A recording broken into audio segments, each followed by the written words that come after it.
Bonjour à tous. C'est bon? On se retrouve tout à l'heure. On va passer en mode conférence pour faire juste un petit point sur un élément ensemble. De la géographie, l'Afrique au programme, un cours pas comme les autres. Ici, les tablettes ont remplacé les livres. Bon courage. L'idée n'est pas de faire un projet purement technique, mais de se saisir des opportunités que pouvaient apporter ici les ordinateurs, les connexions, l'utilisation des Padlet, c'est-à-dire l'utilisation de sites collaboratifs où tout le monde peut venir déposer l'ensemble des productions. Donc l'idée, c'est que ça facilite le travail parce qu'on est dans l'instantané. Alors des fois, on peut le critiquer, mais ici, pour la pédagogie, pour les enseignements, c'est un avantage.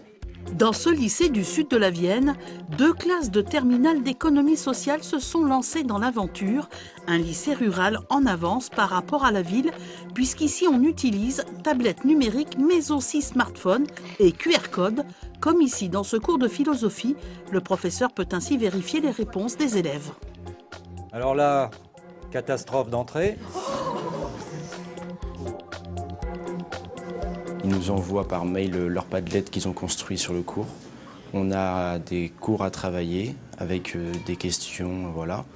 Et quand on arrive en cours, on doit tout restituer ensemble, voir ce que chacun a trouvé. Ça nous permet de construire le cours nous-mêmes. Je trouve qu'on apprend mieux avec cette méthode-là. Parce qu'avec le livre, on évoque le cours une seule fois, alors qu'avec cette méthode-là, on le rabâche en fait. Donc on dit plusieurs fois la même chose, et donc je trouve que c'est mieux pour apprendre. Pour effectuer ce pas vers le numérique, les professeurs se sont inspirés du Portugal et de l'Irlande. L'établissement de Civray et le lycée pilote innovant international du Futuroscope sont aussi partenaires. Pionnier, il est passé au tout numérique en janvier 2013. Aujourd'hui, le lycée du Futuroscope pense à une classe du futur finie. Le cours magistral, place à l'aménagement des espaces. Cette idée vient d'Europe du Nord. Changer de situation d'apprentissage, c'est aussi changer de configuration dans la classe, donc d'avoir des mobiliers qui permettent de bouger, qui permettent de faire un groupe de 4, de peut-être se mettre en arc de cercle quand il y a besoin de faire un brainstorming ou une synthèse.